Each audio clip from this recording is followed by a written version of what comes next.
बंगाल के कुख्यात डाकू और किशोर कुमार के बीच में क्या समानता हो सकती है?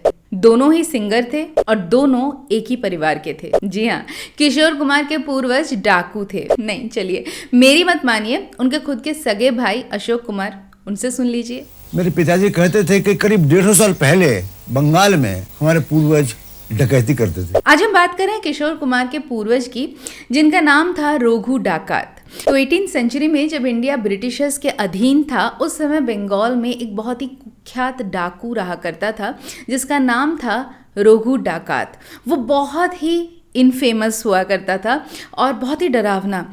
उसके ऊपर कई हजार रुपए का उस जमाने में इनाम भी था, लेकिन फिर भी कोई उसके बारे में कोई जानकारी नहीं देता। रीजन ये था कि लोग उससे जितना डरते थे उतना ही उससे प्यार भी करते थे। दरअसल वो अमीरों को लूट कर गरीबों को दान करता था और यही रीजन है कि कोई उसके खिलाफ कुछ भी नहीं बोलता था। लेकिन फिर कुछ ऐसा हुआ कि रोघू डाकात ने डकैती हमेशा के लिए छोड़ दी और म्यूजिक की ओर चले गए। जी हाँ, जस्ट लाइक किशोर कुमार।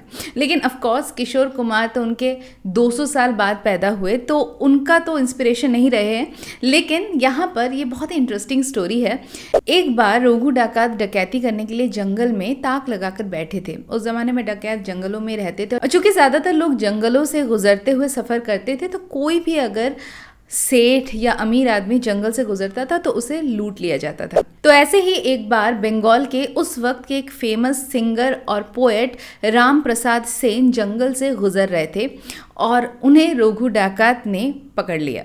अब रोघू डाकात काली माँ के बहुत बड़े भक्त थे।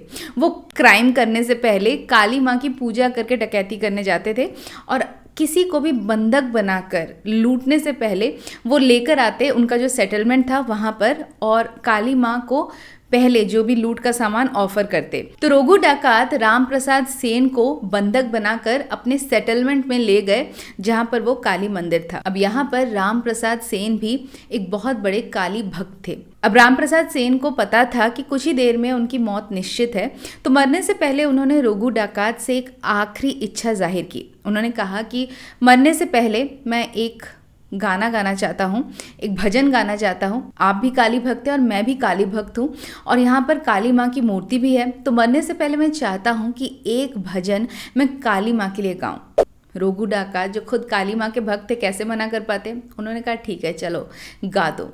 और फिर क्या था, राम प्रसाद सेन ने जो भक्तिमय भाव से काली माँ का भजन गाया, रोघू डाकात की आंखें खुल गई और वो इतना मेस्मराइज हो गए उनकी सिंगिंग से कि उन्होंने ना सिर्फ उन्हें छोड़ दिया बल्कि उन्हें अपना गुरु बना लिया और कहा कि अब मुझे भी सिंगिंग सीखनी है, आप प्लीज़ मुझे सिंगिंग सिखाइए। और उन्होंने डकैती छोड़ दी और राम प्रसाद सेन के शागिर्द बन गए और उनसे म्यूजिक सीखने लगे। रोघू डाकात की कहानी बंगाली लिटरेचर में भी पाई जाती है। इनफैक्ट रविंद्रनाथ टैगोर ने बहुत सारी जगह रोघू डाकात के बारे में इंटरेस्टिंग कहानियां लिखी हैं।